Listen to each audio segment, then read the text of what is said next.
advertising is dead. It's all business now. And in many ways, when you talk about the now, the D2C word keeps coming up. D2C as an industry has ballooned and grown over the last many years. And it's happened because of founders using what the digital ecosystem allows to truly get multiple products and, in many ways, multiple ecosystems out there for the consumer. One such founder is Arjun Vaidya, who built his brand Dr. Vaidya's to scale, was acquired, and is now working to kind of enhance the D2C ecosystem, both as an investor, as someone who teaches stuff around it, and so much more. So I thought it'd be good to kind of get Arjun into the studio and talk to him about how the D2C space has evolved, what he's learned from his own entrepreneurial and investor journeys, and so much more. I'm Varun, and we'll be right back with our episode with Arjun Vaidya.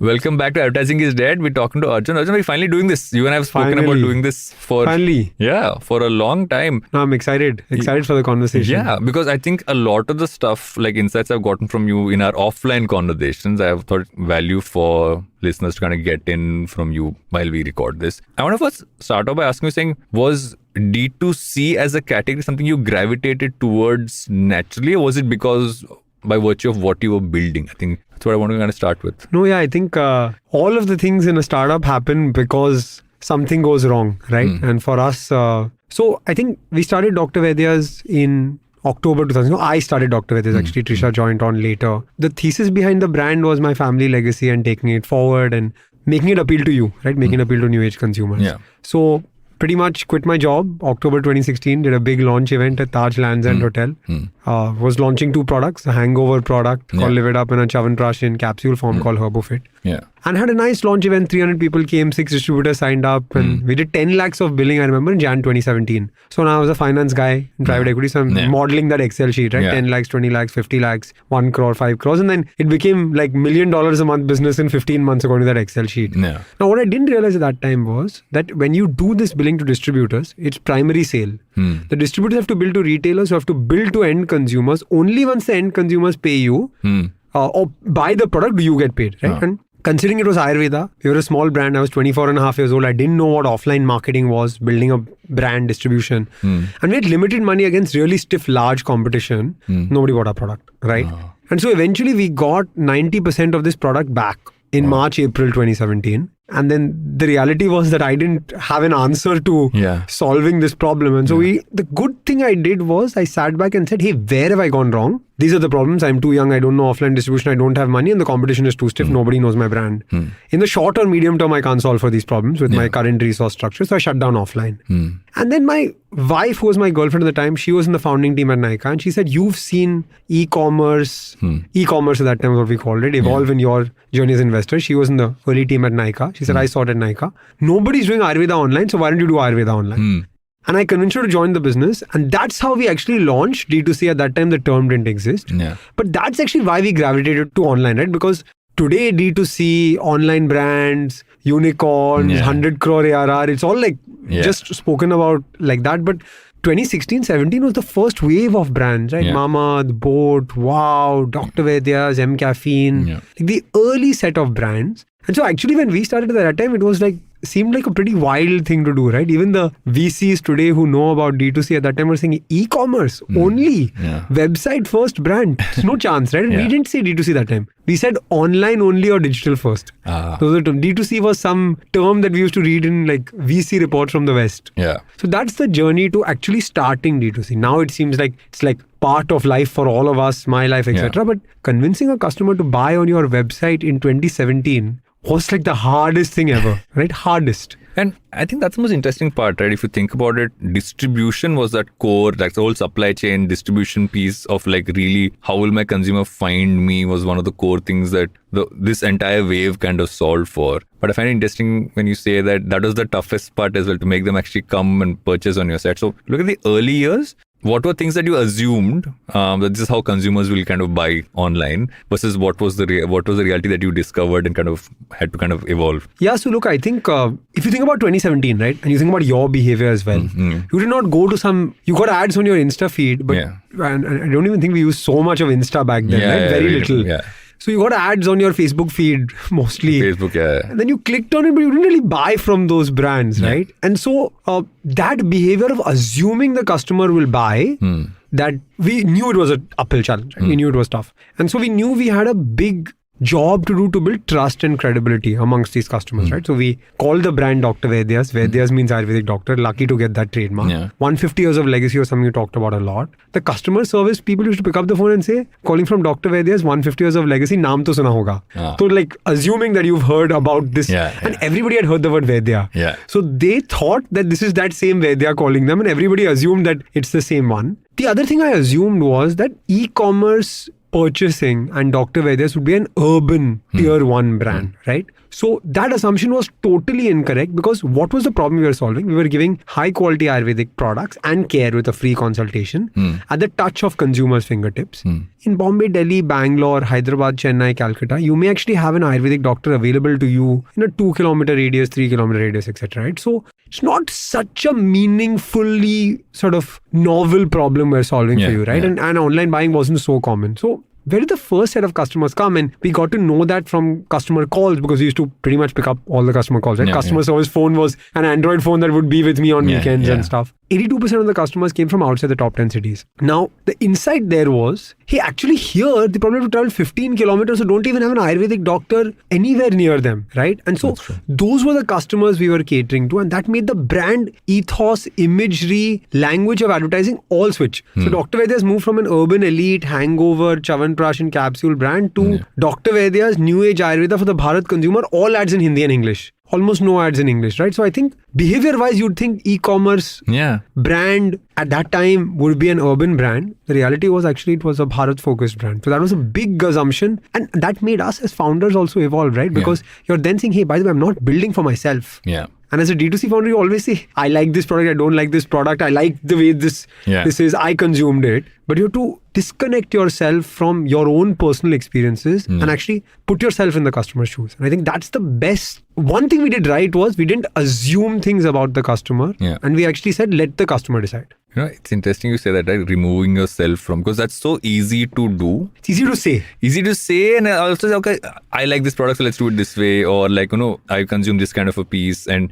you might not realize that you might be like a super niche category across all of it. So I'll give you one example of this, Varun. When TikTok sort of started trending in India, for me, the thesis was very clear that that's where my customer is, right? So I need to be on TikTok. And so I reached out to the TikTok team, and like I had heard from some agencies that TikTok is coming to India. They said, we'll connect you, it'll take some time, this, that, whatever. So I just wrote to everybody on LinkedIn in TikTok in India. And they replied and they were like, happy to have you and stuff. We started spending 5,000 rupees a day on TikTok. Eventually we were top 10 spenders in India, spending like 5 lakhs a day on TikTok. I remember walking by my performance marketing team in the office, and I saw an ad with really jarring music and really tacky imagery, right? And I was like, guys, like, this is not me.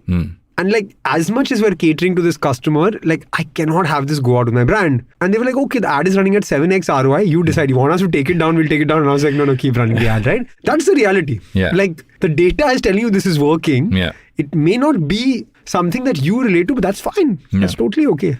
And I feel that also kind of gave the entryway to so many people to kind of build D2C products, right? If you look at the market today, there's so many. I mean, like, I think most small and medium-sized businesses have also become semi-D2C, if not fully D2C. So there was an amazing LinkedIn post that I saw Shantanu, founder of Bombay Shaving Company, post. He said, I think there are more D2C brands than customers. Sabko batting chahiye.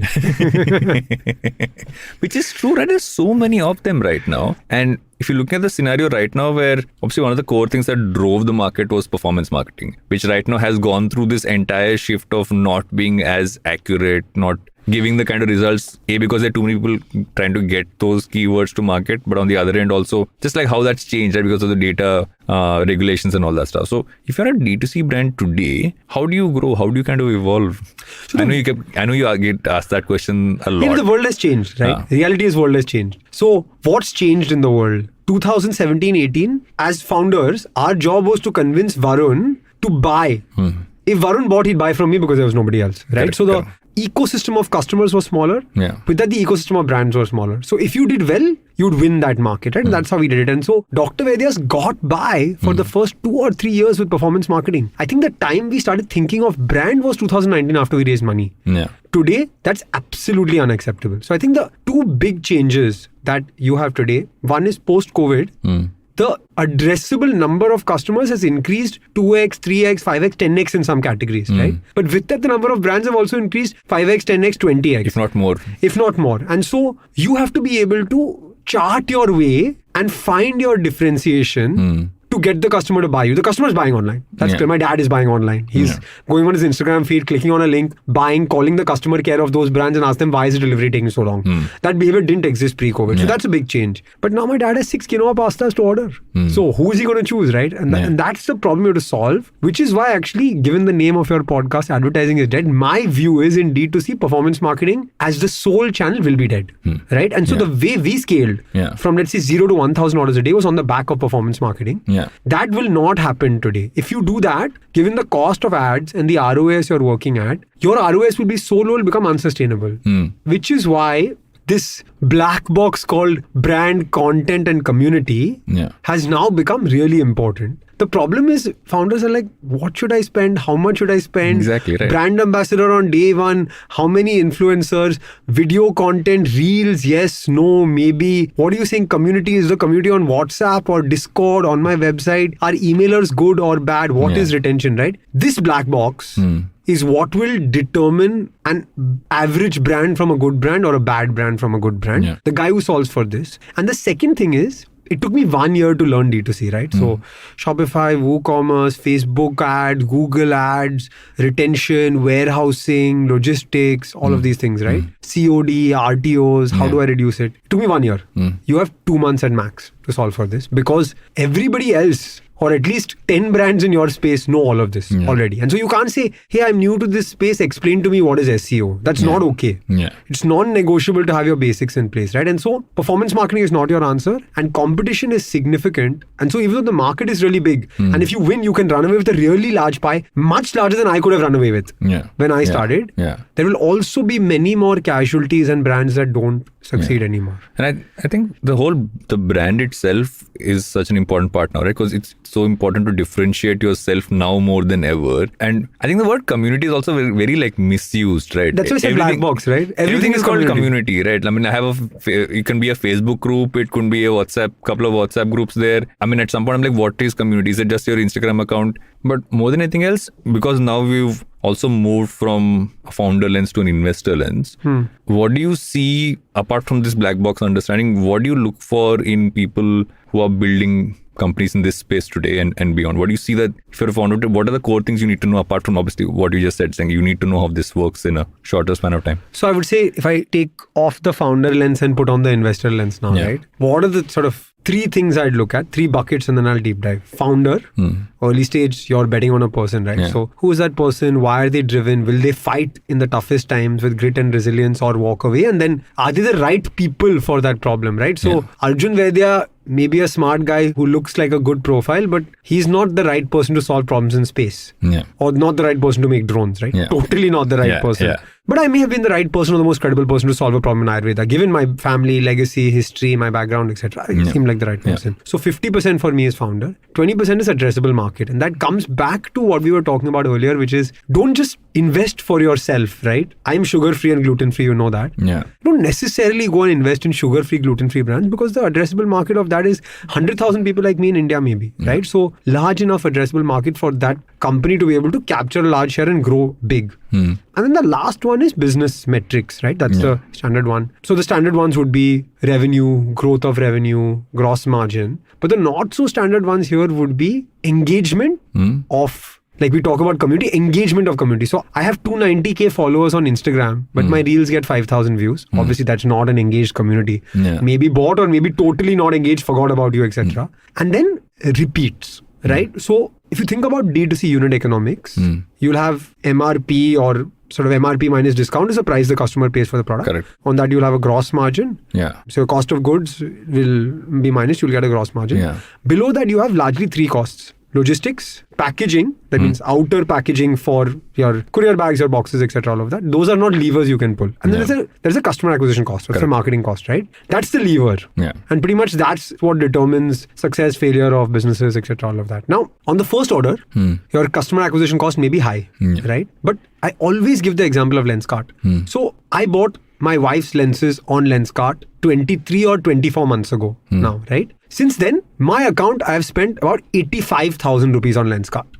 Whether Lenskart spent 500, 5,000 or 10,000 rupees to acquire me, they're in the money. Yeah. And so, real secret sauce of D2C for me is retention, because you have names, addresses, email addresses, mobile numbers and products bought. Yeah. If you think about the offline channel, it takes a long time for you to get this data because there's lots of layers And in so between. like accuracy becomes really suspect. Because it's multiple layers in between, right? Yeah. And so leveraging this correctly to get a repeat friendly business. What's the great part about repeats? Actually, that entire CAC is either completely removed or 1/5, 1/10, right? Yeah. The sort of email cost or the push notification cost or a call cost, right? That will determine the success or failure of D2C businesses. So I would say business economics, gross margin, EBITDA, all of those standard ones. Yeah. For me, the key would be engagement of community brand love and LTV or repeat rate for the business. That would determine the success. And especially in the funding winter or the phase of market that we are in, right? No, you mentioned CAC, right, which is a customer acquisition cost for those who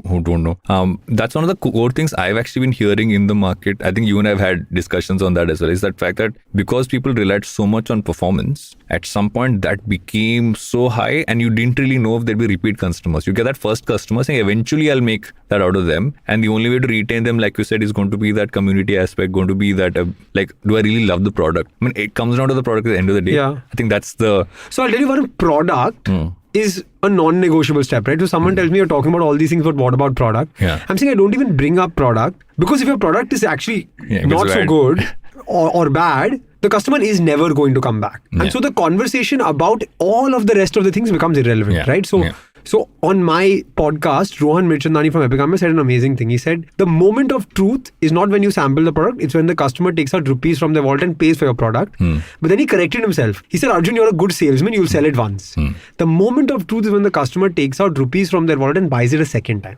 Right? And so having a good product is like the starting point, right? If it's not a good product, you're in trouble. But I would say what I have been seeing now, since I am now in my life 100% online consumer. Like doing up our new house, went to IKEA. I remember my first trip to IKEA was 2012, doing up my college apartment in the US. We went to an IKEA and it was like life-changing experience for me. I was like, what a store, what an experience. Bought so much stuff. I went to IKEA 2 weekends ago and I was like checking my phone, checking stuff prices on the phone. So I don't buy things offline at all. Right? That may be just me. But now, if you think about it, where does the online brand have that moment of truth then? It's the product arriving, the time it took to arrive, the experience for which it was arriving, and then eventually the unboxing experience. That is your retail store experience, right? The unboxing. So I bought a pair of chappals from this brand called Chups. It's like a Haviana type rubber chappal, great colors. And I said, rather than replacing my Havianas with Havianas, let me buy an Indian brand. And it came in a beautiful, I spent 600 rupees on chappals. 500 rupees on chappals. Beautiful tin box. Oh, nice. Open the tin box. It's a beautiful story experience. I told 20 people about Chups. And I'm saying it on this podcast, right? So they get free marketing, which they should pay me for. But that unboxing experience, that basically, like as a marketer, that dopamine secretion in your brain when you are consuming the brand, that's the moment of truth today. Like we've had Shashank from Whole Truth on the podcast before, right? Every time I order from Whole Truth, you feel good. What you get is something like, there's going to be something there. There'll be a small You're note looking which for something it. in You're looking there. for it. They'll send you a note saying, you've done this many purchases. We send you something else, just like that. So that customer delight piece. My wife got just 1 bar of Whole Truth randomly with a note saying thanks for being a loyal customer. Same here. I got that one as well. Just 1 bar. But think about it. If you do that with just your first set of customers, I even think back on a brand like Epigami. I remember they launched their coconut yogurt very early on in the pandemic. And I think the pandemic, that period, 2020, late 2020, was when you were just buying whatever you could get. And I'm like, what is this? Let's buy it.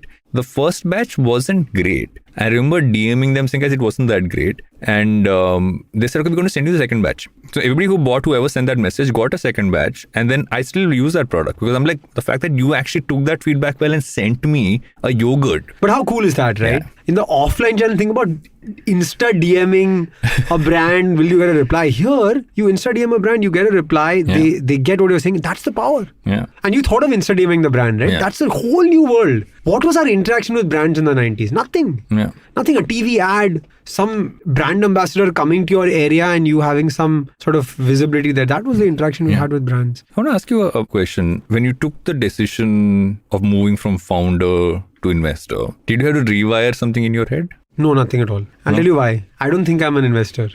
I'm still a founder in my mind, right? So like sometimes founders tell me, hey, you're smiling so much on a call, investors don't smile so much. I said, so what? Like I'm having a conversation with you, you should start with a smile, right? I think it's not really rewired for me. I think it went from being a founder who was running one brand to now trying to be an enabler, right? Helping hundreds if not thousands of brands, whether it's my investments, my podcast, the D2C course I teach, all of these things, right? My idea is now what knowledge I have. I had an exit. It was early on in my life. I have experience that I have to give back. And so actually I've not rewired much. The only thing I've rewired in my life is that I will not miss my morning workout. No. Come what may. As a founder, I missed that many times. Yeah, there's like 10 things broken when you wake up in the morning. This time I won't. I won't miss. So I'm going every day for a run or a workout. Now, I have a bunch more things to ask you, but I know we need to go for a break. I've already been getting eyes from the side from my producer. So we're going to take that break and be right back with advertising instead.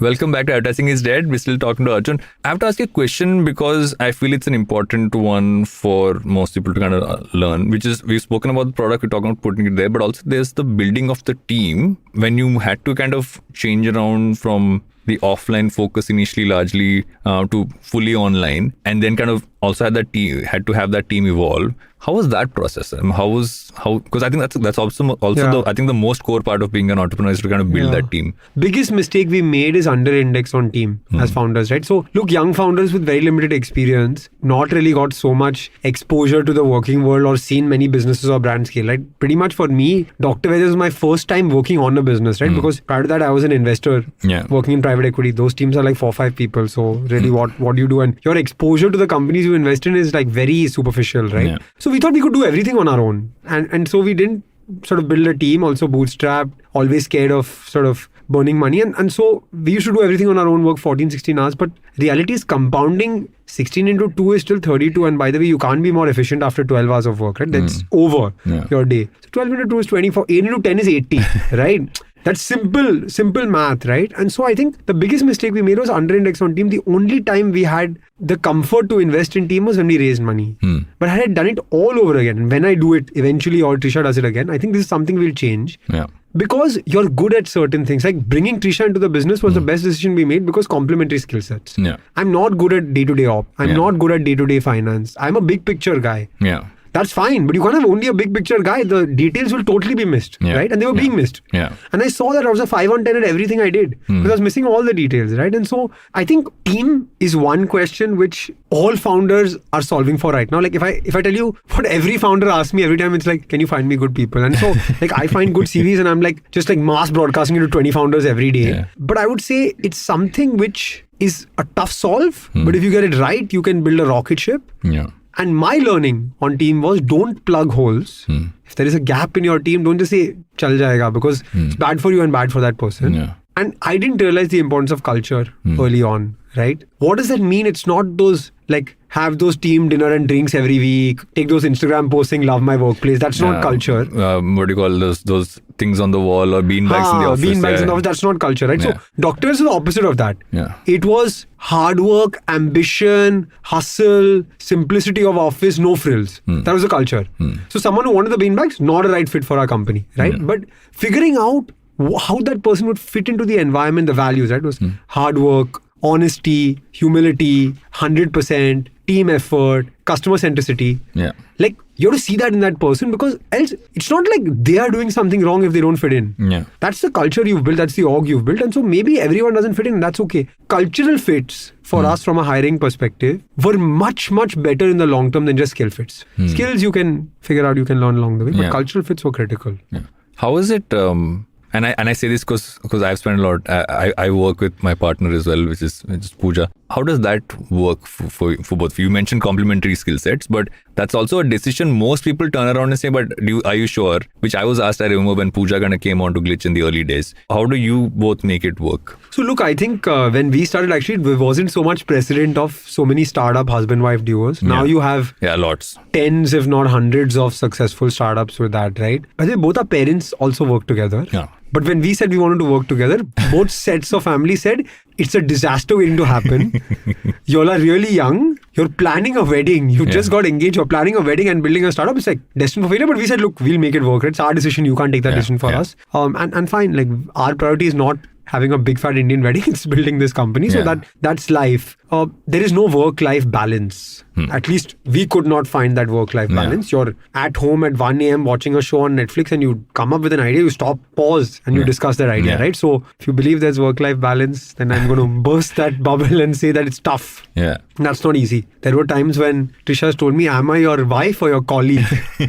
But the journey of building something together, if both people are aligned with the size, the scale, the passion, etc., that's like the most beautiful journey, right? Like, I remember, like, so we just moved into our new home and like we're doing a puja and then we're doing the first step into our new home. And at that point, both of us stopped, smiled, and it was like unsaid but said, right? That, hey, all those like all-nighters, those times when you were working at 5 a.m. on the tech in the back end, those 20 flights to Delhi to close that customer, all of that was worth it for this moment, right? And that is something really special. Yeah. And I think that's an important point to think of, right? Especially in this case. And I feel oftentimes what people worry about is it going to overlap onto home and actually affect the relationship, or this work-life balance piece as well. Like, so for me, Pooja is a person who's very strict about how to compartmentalize this. So like, on our way back home from work, we are not talking work at home, right? And I'm a person who takes work everywhere with me. So it took me some time to get used to it, but obviously importance level, if it was important enough, both of us would do it. But I'm that person who will talk about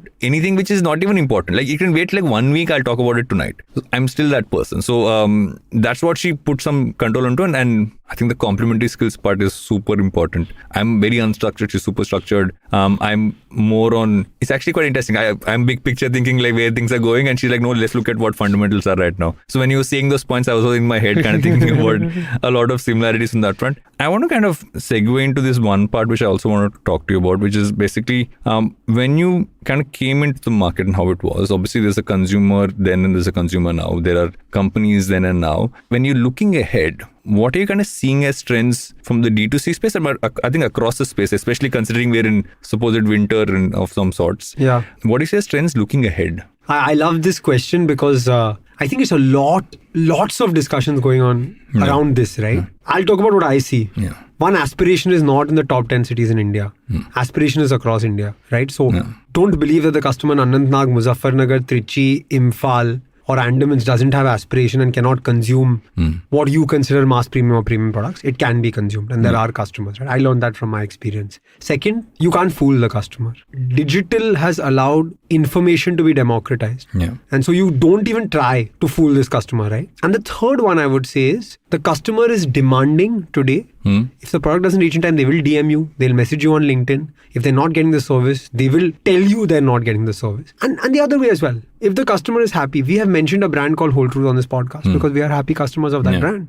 I mean, Whole Truth didn't pay us to talk about them on this podcast, right? So both ways, customer is demanding. If you give a beautiful experience, the customer will talk about you. If you give a bad experience or a not so good experience, the customer is unforgiving, right? And I think this all didn't exist at that time. I don't think I would ever think about writing to a brand's Facebook page to solve a query in 2017. Today I DM the brands all the time. I had a bad experience at a restaurant. I Googled the founder's name and I DM'd her on Instagram and I said, this is the bad experience I've had. I had a guest from Singapore. It's a terrible experience. What are you doing? I mean, I was embarrassed and I had to take the person to a different restaurant, right? And she replied. That's very different from how life was. And if you're someone who's in the market working, and I think it's also kind of the situation the market finds itself in also has made people think about, okay, where do I want to work? Because before everybody was kind of going for any startup they go for, and there was also like exorbitant salaries being thrown around and all that stuff. Today people also think, okay, what are the skill sets I need to kind of have to make sure that I survive all the ups and downs of the market as it kind of evolves. So what do you think people should kind of upskill themselves? What should they look at in terms of what skill sets do they need to be able to work in this environment as these trends kind of take up? There's lots of information and upskilling information available online today, which wasn't there when I was building. Yeah. Upskill yourself. Yeah. Use your weekends well. I met a founder who was about 45 years old, building never worked in D2C before, and then just came into the space, and he said, I saw an opportunity on Amazon for my products. And so for 2 months, I actually just like went through every video on YouTube about Amazon. Now I have in one category the number one product on Amazon, and I just learned it myself, right? And that's amazing. Yeah. So in the competitive market we are in, having the right level of technical knowledge is important, but it's democratized, available to you, right? You do a course, you go on YouTube, you find videos, you find content, you learn yourself. Yeah. I think that's number one. Number two, I think there's lots of impatience now. You want to get from A to B yesterday, right? But and I was like that. My grandma used to keep saying 5 years is what it takes to build a brand. 5 years. And then she told me at the end, 5 years maybe you sold the brand. I told you 5 years is what it takes to make a brand, right? Yeah. So I think brand building takes time, effort and energy, and you can't hack it. Lots of people come to me and say, what's the hack to get to 1,000 orders a day? Just tell me there's a hack. Yeah. There was a hack, would you be coming to me? I'd be some genie who'd be like paid millions of dollars to give you this hack. You would own an right? island somewhere. Yeah, exactly. So there is no hack. Don't look for the hack. Don't be impatient. Spend time and be patient. And the last one I would say in this environment is like, it's competitive, right? But India is not the US or Europe. We're not a developed market yet. So in this competition, there are still niches, right? Which have been untapped or not so deeply tapped. Yeah. Go and operate in those niches rather than doing the exact same thing that 100 people are doing. Right? Because you're doing that exact same thing, there will be price wars, there will be people who will spend more in a burst for 3 to 6 months and then go out of the market, but that will negatively affect your business. So towards the end of every episode, I ask my guests a bunch of questions. These have evolved over time. Some have pretty much stayed the same. Beyond work, you mentioned your morning workouts, but beyond work, what do you spend a lot of time doing? What keeps you interested, excited? What is your favorite? I hate the word pastime. What's your favorite curiosity that you kind of keep jumping into? Look, I'm a crazy sports fan. Cricket for me is sort of number one sport. Also, I'm a big football fan, but I'm a Man United fan and things have not been going so well. So I think last year was not so much football. Yeah. Love cricket. Absolutely love cricket. Spend a lot of time watching. I'm into fitness, so I run, I work out, all of those kind of things. I'm also, I can't read books. Okay. It takes me really long to read books. But I'm a history buff. And I studied politics in college, so I watched a lot of documentaries. Okay. I think that I enjoy. Yeah.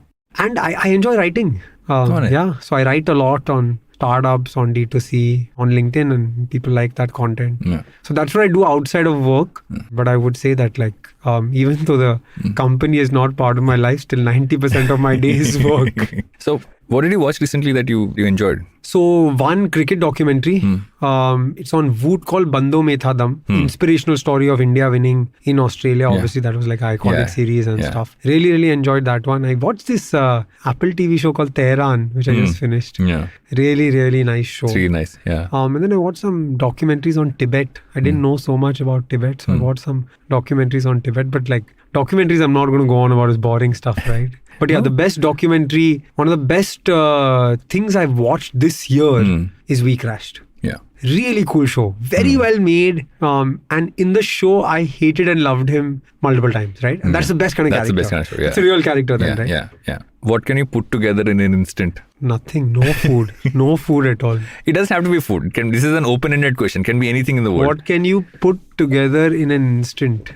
A conversation. Fair enough. That's actually... We haven't had that one come up in a while, actually. I think very early on in the show. I'm an easy person to talk to. That I can attest to entirely. And the last question, which has become the most confusing one to kind of do, which always used to be why will Dash not die? But I want to kind of evolve that and saying, what do you think is going to be the most alive part of the D2C business going ahead? I want to say the way brands communicate with customers. And I'm saying this because there's so much cool stuff happening on personalized videos, on founders talking directly to customers, on going into the customer's house. There are some startups building like abandoned cart WhatsApp videos personalized with your name, right? Wow. Just imagine if you abandon your cart and the brand ambassador or the founder of that brand says, "Hi Varun, I saw you were on our website. I just want to tell you about the product you were looking at. This is the great part about the product. Here's a 5% discount coupon code for you with your name in it. Complete your purchase." As opposed to an SMS, push notification or random emailer. Yeah. Think about this, right? That I think, Wow. if we get there, which we will get to, Yeah. I mean, it's just an amazing. That's almost like making someone awkward enough saying, "Oh my God, maybe I should You buy have it." to buy it now. like this celebrity is talking to me directly. But बोला है तो खरीदना पड़ेगा type. But from the time we started, right, for us to see things like this, it just makes us feel good, right? That the ecosystem has come such a long way in 5 years. Thanks so much for doing this, Arjun. This has been fabulous, and I think in many ways gave so many takeaways for people to kind of take in. And thanks, Tan, for taking the time and coming on Advertising. Thank you, Varun. It's been a pleasure, and I hope people enjoy this. Yeah, I'm pretty sure they will. If you like this podcast and you want to listen to more podcasts like this, head over to the IVM Podcast website or app or wherever you get your podcast from and look at all the podcasts that IVM makes. There's some really fun stuff there.